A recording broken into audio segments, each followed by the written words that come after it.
कई वर्षों से आप स्वयं को बदलने की कोशिश कर रहे हैं। ये कोशिश कभी आलसी नहीं रही, कभी सतही नहीं रही। आपने ईमानदारी से प्रयास किया है, नई आदतें अपनाई, नए नियम बनाए, नए विचारों से स्वयं को अनुशासित करने की कोशिश की। हर बार भीतर एक आशा उठी कि इस बार कुछ स्थायी बदलेगा, इस बार मैं स्वयं को सही ढंग से तराश लूंगा। ये प्रयास गलत नहीं था, ये स्वाभाविक था। मनुष्य स्वभाव से बेहतर होना चाहता है, ऊपर उठना चाहता है, लेकिन फिर भी बार बार वही अनुभव लौट आया। थोड़ा सा सुधार, कुछ समय की स्पष्टता और फिर धीरे धीरे वही पुराने पैटर्न, वही मानसिक थकान, वही संघर्ष। यह ऐसा है जैसे आपने अपने ही अस्तित्व को एक कठोर पत्थर मान लिया हो। आप हथौड़ा उठाते हैं, छेनी थामते हैं और अपने ऊपर वार करते हैं, खुद को बदलने के लिए, खुद को सुधारने के लिए। कुछ किनारे घिसते हैं, कुछ रूप बनता भी है, लेकिन भीतर की संरचना वैसी ही रह जाती है। और तब एक थकान जन्म लेती है, एक मौन सा प्रश्न उठता है जिसे हम अक्सर शब्द नहीं देते लेकिन महसूस जरूर करते हैं। क्या सच में मुझ में ही कुछ कमी है, या मैं परिवर्तन को गलत तरीके से समझ रहा हूं? यहीं से एक गहरा मोड़ शुरू होता है। प्रश्न ये नहीं रह जाता कि परिवर्तन क्यों नहीं हो रहा। प्रश्न ये बन जाता है कि शायद भूमिका ही गलत चुनी गई है। क्या हो अगर आप शिल्पकार नहीं हैं? क्या हो अगर आपको स्वयं को गढ़ने की जिम्मेदारी कभी मिली ही नहीं थी? क्या हो अगर आप वो पत्थर हैं और कोई और है, एक दिव्य, बुद्धिमान, प्रेमपूर्ण शक्ति जो आपको भीतर से आकार देना चाहती है? इस संभावना को महसूस करना आसान नहीं है, क्योंकि अहंकार को यह स्वीकार करना कठिन लगता है कि वो नियंत्रण में नहीं है। लेकिन जरा इस विचार को भीतर उतरने दें कि एक ऐसी शक्ति है जो आपसे कहीं अधिक समझदार है, कहीं अधिक धैर्यवान है, और जो आपके जीवन को एक जीवित शिल्प में बदलना चाहती है। ये शक्ति आदेश नहीं देती, दबाव नहीं बनाती, ये प्रतीक्षा करती है। प्रतीक्षा इस बात की कि आप छेनी छोड़ दें, क्योंकि वो शक्ति तभी काम कर सकती है जब आप स्थिर हों, जब आप लगातार खुद को सुधारने के तनाव से बाहर आएं, जब आप ये स्वीकार करें कि आपको खुद को बनाने की जरूरत नहीं है, आपको बस आकार लेने देना है। ये निष्क्रियता नहीं है, ये भरोसा है। ये हार नहीं है, ये सहयोग है। जैसे मिट्टी कुम्हार के हाथ में स्वयं को सौंप देती है, बिना विरोध के, बिना दिशा तय किए, और उसी समर्पण में एक सुंदर रूप जन्म लेता है। यही योग का मूल अर्थ है। योग कोई कठिन साधना नहीं, कोई संघर्ष नहीं, बल्कि जुड़ाव है। अपने सीमित प्रयास को एक असीम बुद्धि के साथ जोड़ देना, अपने छोटे नियंत्रण को छोड़कर एक बड़े विवेक के साथ प्लग इन हो जाना। यह समझ लेना कि जीवन को धक्का देकर नहीं बदला जाता, जीवन को रास्ता देकर बदला जाता है। सच्चा परिवर्तन तब नहीं होता जब अहंकार जोर लगाता है, योजनाएं बनाता है और खुद को लगातार ठीक करने की कोशिश करता है। सच्चा परिवर्तन तब होता है जब चेतना पीछे हटती है, खुलती है और उस प्रवाह को आने देती है जो पहले से ही भीतर मौजूद है। उसी क्षण जीवन में संघर्ष कम होने लगता है और गहराई बढ़ने लगती है, और वहीं से परिवर्तन की यात्रा वास्तव में शुरू होती है। अब इस यात्रा के अगले चरण में हम ये समझने का प्रयास करेंगे कि जिस डिवाइन करंट की बात हम कर रहे हैं वो वास्तव में है क्या, हम किस शक्ति को आमंत्रित कर रहे हैं और क्यों ये आमंत्रण जीवन को भीतर से बदल देता है। प्रकृति को ध्यान से देखिए। एक बीज को कोई शिक्षा नहीं देता कि उसे पेड़ बनना है, कोई उसे समझाता नहीं कि कब अंकुरित होना है, कब शाखाएं फैलानी है, कब फूल लाने हैं और कब फल देना है। फिर भी वो सब कुछ करता है। उस छोटे से बीज के भीतर एक अदृश्य खाका मौजूद होता है, एक बुद्धिमान योजना जो समय के साथ स्वयं को प्रकट करती जाती है। मिट्टी, पानी, धूप केवल माध्यम बनते हैं, असली निर्देशन भीतर से आता है। ये केवल वनस्पति तक सीमित नहीं है, पूरा ब्रह्मांड इसी सिद्धांत पर चलता है। तारों का जन्म, आकाश गंगाओं की संरचना, जीवन का विकास, हर जगह हम देखते हैं कि अराजकता धीरे धीरे व्यवस्था में ढलती जाती है, सरल से जटिल की ओर, अव्यवस्थित से सुसंगठित की ओर। ये कोई संयोग नहीं है, ये ब्रह्मांड की स्वाभाविक प्रवृत्ति है। इसी प्रवृत्ति को विभिन्न परंपराओं में अलग अलग नाम दिए गए हैं। कोई इसे कॉस्मिक इंटेलिजेंस कहता है, कोई लोगोस, और योग की भाषा में हम इसे डिवाइन करंट कह सकते हैं। वो बुद्धिमान प्रवाह जो हर वस्तु को उसके उच्चतम संभावित रूप की ओर ले जाना चाहता है। ये प्रवाह केवल बाहर की दुनिया में नहीं बह रहा, यही सबसे महत्वपूर्ण बिंदु है। यही प्रवाह आपके भीतर भी बह रहा है। वही शक्ति जो बीज को पेड़ बनाती है, वही शक्ति आपकी चेतना को भी विकसित करना चाहती है। आत्मा का स्वभाव भी विकास है, सीमित से असीम की ओर, अज्ञान से स्पष्टता की ओर, भय से प्रेम की ओर। और ये कोई रहस्य या चमत्कार नहीं है जिसे केवल कुछ विशेष लोग ही अनुभव कर सकें। ये एक विज्ञान है, आंतरिक विज्ञान। जैसे बिजली हर जगह मौजूद है, लेकिन बल्ब तभी जलता है जब सर्किट पूरा हो। बिजली को बुलाने की जरूरत नहीं पड़ती, उसे जोड़ने की जरूरत पड़ती है। उसी तरह डिवाइन करंट भी हर जगह है, हर समय है, लेकिन वो तभी सक्रिय रूप से आपके जीवन को रूपांतरित करता है जब आप स्वयं को उससे जोड़ते हैं। ध्यान, भक्ति और योग, ये सब उसी सर्किट को पूरा करने के तरीके हैं। ध्यान से आप मन के शोर को शांत करते हैं ताकि प्रवाह को महसूस किया जा सके। भक्ति से आप अहंकार की कठोरता को नरम करते हैं ताकि प्रवाह भीतर उतर सके। और योग से आप अपने व्यक्तिगत प्राण को कॉस्मिक प्राण के साथ संरेखित करते हैं ताकि जीवन ऊर्जा अलग अलग दिशाओं में बिखरने के बजाय एक ही धारा में बहने लगे। ये समझना बहुत आवश्यक है कि डिवाइन करंट कहीं बाहर नहीं है, किसी दूर के लोक में नहीं है। वो आपके अस्तित्व की जड़ में है। वो आपकी आत्मा का ही विस्तृत रूप है। समस्या ये नहीं कि वो मौजूद नहीं है, समस्या ये है कि हमारा बाहरी व्यक्तित्व डर, नियंत्रण की आदत और पहचान की पकड़ अलग दिशा में खींचता रहता है। मन कुछ और चाहता है, अहंकार कुछ और साबित करना चाहता है और आत्मा कुछ और बनना चाहती है। इस खिंचाव में प्रवाह अवरुद्ध हो जाता है। जब हम लगातार नियंत्रण में रहने की कोशिश करते हैं, तब हम उसी तरह व्यवहार करते हैं जैसे कोई व्यक्ति नदी के प्रवाह के विपरीत तैरने की कोशिश करे। थकान बढ़ती है, संघर्ष बढ़ता है और अंत में निराशा हाथ लगती है। लेकिन जैसे ही हम दिशा बदलते हैं, प्रवाह के साथ बहना सीखते हैं, तब वही ऊर्जा जो पहले विरोध लग रही थी, सहारा बन जाती है। यही परिवर्तन का वास्तविक अर्थ है। परिवर्तन का अर्थ स्वयं को जोर से बदलना नहीं है। परिवर्तन का अर्थ है भीतर और बाहर को एक सा करना। जो आपकी आत्मा चाहता है वही आपके कर्मों में उतरने लगे। जो भीतर की बुद्धि है वही आपके निर्णयों का आधार बने। जब ऐसा होता है तब जीवन में एक नई सहजता आती है। संघर्ष पूरी तरह समाप्त नहीं होता, लेकिन उसका स्वरूप बदल जाता है। वो शत्रु नहीं रहता, वो शिक्षक बन जाता है। डिवाइन करंट को आमंत्रित करने का अर्थ है जीवन को उसके स्वाभाविक विकास की अनुमति देना, स्वयं को उस बुद्धिमान प्रवाह के हाथों सौंप देना जो आपको नष्ट करने नहीं बल्कि निखारने आया है। और जैसे ही ये अनुमति दी जाती है, भीतर से परिवर्तन की प्रक्रिया शुरू हो जाती है, शांत, गहरी और स्थायी।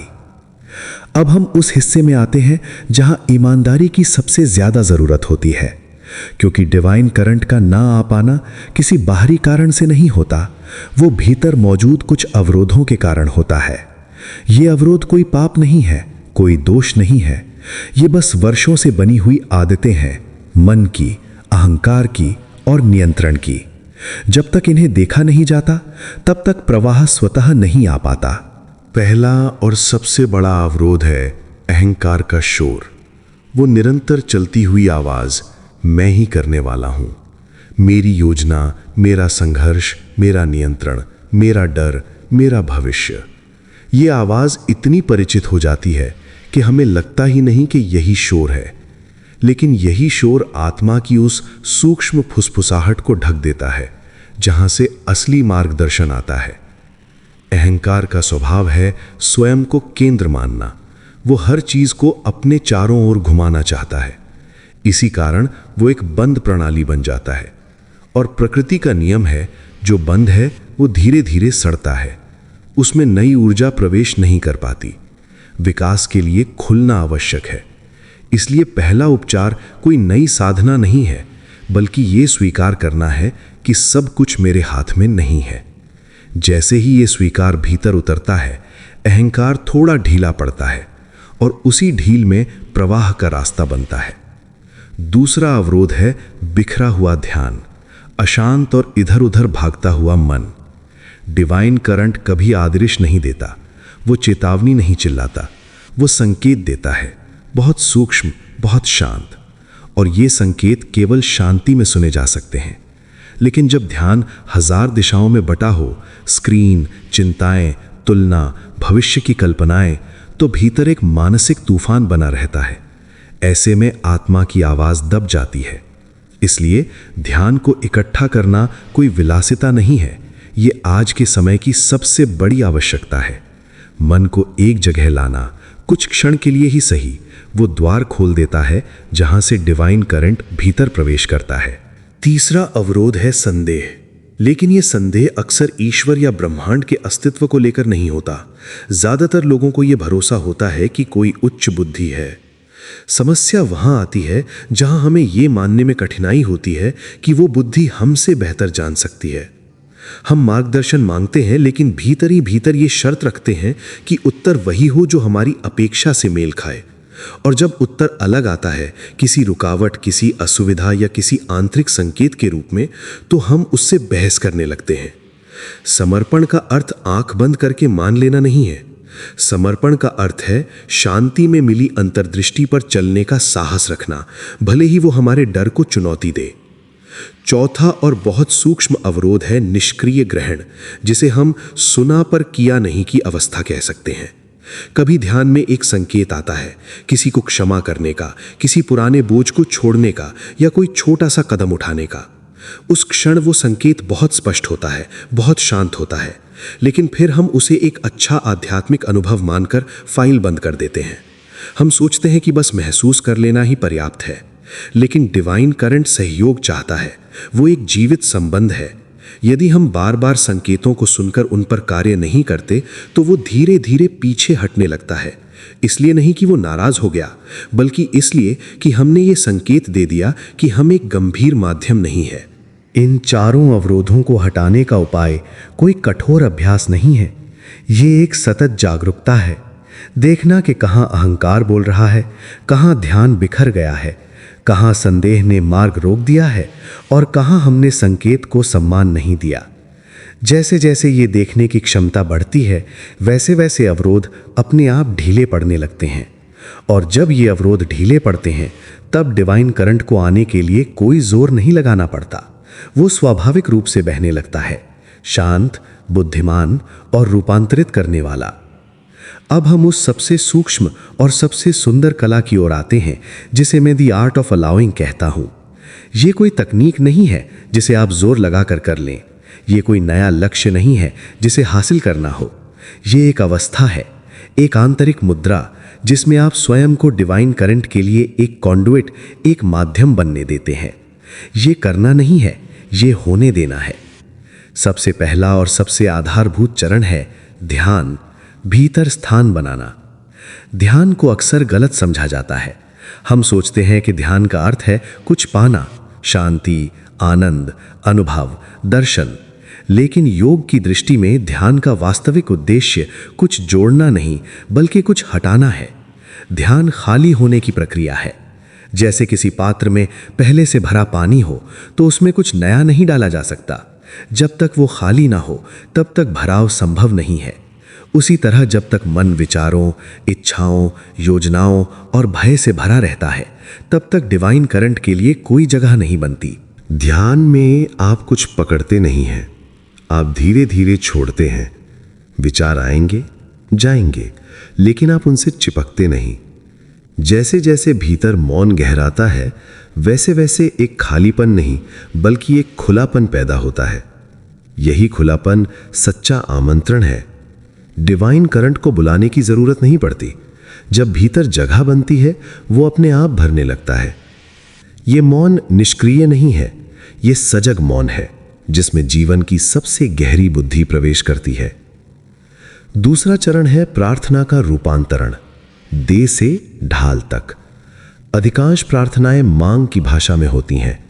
मुझे ये दे दो, मुझे वो दिला दो, मेरी ये समस्या हल कर दो। इसमें कोई दोष नहीं है, ये मानवीय है। लेकिन जब हम केवल मांगते रहते हैं तब भी नियंत्रण हमारे हाथ में रहता है। हम चाहते हैं कि ईश्वर हमारी योजना में सहयोग करे। डिवाइन करंट को आमंत्रित करने का अर्थ है इस भाषा को बदलना। अब प्रार्थना का स्वर कुछ ऐसा हो, मुझे ये मत दो, बल्कि मुझे वो बना दो जो सही मार्ग के लिए तैयार हो। परिणाम मत दो, पात्रता दो। नक्शा मत दो, दिशा दो। जब प्रार्थना इस स्तर पर पहुंचती है तब भीतर एक गहरा परिवर्तन होता है। आप जीवन को संचालित करने की जिम्मेदारी छोड़ने लगते हैं। आप ये स्वीकार करते हैं कि आपकी सीमित दृष्टि पूरे चित्र को नहीं देख सकती, और इसी स्वीकार में डिवाइन इंटेलिजेंस को कार्य करने का स्थान मिलता है। ये समर्पण कमजोरी नहीं है, ये सबसे बड़ी बुद्धिमत्ता है। तीसरा चरण है इनर विटनेस, सजग माली बनना। दिन भर जीवन चलता रहता है, परिस्थितियां आती हैं, लोग प्रतिक्रिया देते हैं और भीतर भावनाएं उठती हैं। इन सब के बीच एक बहुत सूक्ष्म अभ्यास है स्वयं को देखना। जैसे कोई माली अपने बगीचे को देखता है, वो हर पौधे को उखाड़ता नहीं, वो बस देखता है कि कहाँ पानी चाहिए, कहाँ छांटने की जरूरत है। उसी तरह आप अपने भीतर देखें, ये प्रतिक्रिया डर से आई है या शांति से? ये निर्णय जल्दबाजी से आया है या भीतर की स्पष्टता से? ये देखने वाला, ये साक्षी ही असली मार्गदर्शक है। जब आप साक्षी की स्थिति में होते हैं तब आप प्रतिक्रिया नहीं करते, आप उत्तर देते हैं, और उत्तर हमेशा अधिक संतुलित होता है। इनर विटनेस आपको धीरे धीरे अहंकार के शोर से अलग करता है और आत्मा की भाषा से जोड़ता है। यही वो स्थान है जहां डिवाइन करंट सबसे सहज रूप से प्रवाहित होता है। और चौथा, शायद सबसे साहसी चरण है फुसफुसाहट पर चलने का साहस। डिवाइन करंट कभी चिल्लाता नहीं, वो आदेश नहीं देता, वो संकेत देता है, शांत, स्पष्ट, लेकिन बहुत सूक्ष्म। कभी वो संकेत किसी को क्षमा करने का होता है, कभी किसी आदत को छोड़ने का, कभी किसी दिशा में पहला छोटा कदम उठाने का। समस्या ये नहीं कि संकेत नहीं मिलता, समस्या ये है कि हम उस पर चलने से डरते हैं। हम चाहते हैं कि पहले पूरा तर्क मिल जाए, पूरी गारंटी मिल जाए, और फिर हम कदम उठाएं। लेकिन डिवाइन गाइडेंस इस तरह काम नहीं करती। यहां विश्वास पहले आता है, तर्क बाद में। जैसे ही आप उस शांत संकेत पर पहला कदम उठाते हैं, रास्ता धीरे धीरे खुलता जाता है। यही सहयोग है, यही सरेंडर का व्यवहारिक रूप है। आप ये कह रहे होते हैं, मैं सुन रहा हूं और मैं भरोसा करता हूं। और जब ये भरोसा बार बार कर्म में उतरता है, तब डिवाइन करंट आपको एक विश्वसनीय माध्यम मानने लगता है। इस पूरी कला का सार यही है, आप स्वयं को बदलने की जिम्मेदारी छोड़ देते हैं और स्वयं को बदल जाने की अनुमति दे देते हैं। आप करने वाले से माध्यम बनते हैं, और जब ये परिवर्तन होता है तब जीवन में एक नई सहजता आती है। संघर्ष पूरी तरह समाप्त नहीं होता, लेकिन वो बोझ नहीं रहता, वो रूपांतरण का उपकरण बन जाता है। यही डिवाइन कॉन्डुइट बनने की कला है, जहां जीवन आपके माध्यम से बहता है और आप धीरे धीरे वही बन जाते हैं जिसके लिए आप भीतर से हमेशा तैयार थे। जब आप छीनी छोड़ देते हैं तो आप टूटते नहीं हैं। ये त्याग किसी पराजय का संकेत नहीं है, ये परिपक्वता का प्रमाण है। क्योंकि जिस क्षण आप ये मान लेते हैं कि आपको जोर लगाकर खुद को बदलने की आवश्यकता नहीं है, उसी क्षण भीतर एक गहरी शांति जन्म लेती है। आप बिखरते नहीं, आप एक नए आकार में ढलने लगते हैं। वो आकार किसी बाहरी मानक से तय नहीं होता, वो आपकी आत्मा के स्वभाव से निकलता है। तब जीवन का स्वरूप बदलने लगता है। संघर्ष पूरी तरह समाप्त नहीं होता, लेकिन वो आपकी पहचान नहीं बनता। जीवन अब बोझ नहीं लगता, वो धीरे धीरे नृत्य जैसा हो जाता है। कभी गति तेज होती है, कभी धीमी, लेकिन उसमें एक लय होती है। हर कदम स्पष्ट नहीं होता, आपको हर मोड़ का नक्शा नहीं मिलता, लेकिन हर कदम अर्थपूर्ण होता है। आप ये महसूस करने लगते हैं कि आप कहीं जा रहे हैं, भले ही ये ना जाने कि अंतिम पड़ाव क्या है। इस अवस्था में जीवन से लड़ने की आदत छूटने लगती है। आप परिस्थितियों को अपने पक्ष में मोड़ने के बजाय उनके भीतर छिपे संदेश को सुनने लगते हैं, और यही सुनना आपको हल्का बनाता है। भीतर का तनाव जो वर्षों से जमा था, धीरे धीरे ढीला पड़ने लगता है, क्योंकि अब आप ये नहीं मानते कि सब कुछ आपके अकेले प्रयास पर निर्भर है। अब इसी क्षण कुछ भी विशेष करने की आवश्यकता नहीं है, बस कुछ क्षण स्थिर बैठिए। ये स्थिरता किसी साधना का भाग नहीं है, ये एक स्वीकृति है। कुछ मांगने के लिए नहीं, किसी इच्छा को आगे रखने के लिए नहीं, बल्कि एक सरल घोषणा के लिए, मैं तैयार हूं, मैं खुला हूं, मुझे गढ़ो, मेरे माध्यम से बहो। इन शब्दों में कोई दबाव नहीं है, ये किसी लक्ष्य की घोषणा नहीं है, ये सिर्फ इतना कहने जैसा है कि मैं अब विरोध नहीं करूंगा। मैं अब अपने डर, अपने नियंत्रण और अपनी पहचान के साथ खड़ा होकर रास्ता नहीं रोकूंगा। मैं ये स्वीकार करता हूं कि मैं शिल्पकार नहीं हूं, मैं पत्थर हूं और मैं समर्पित हूं। और यही समर्पण वो द्वार है जहां से सच्चा परिवर्तन प्रवेश करता है।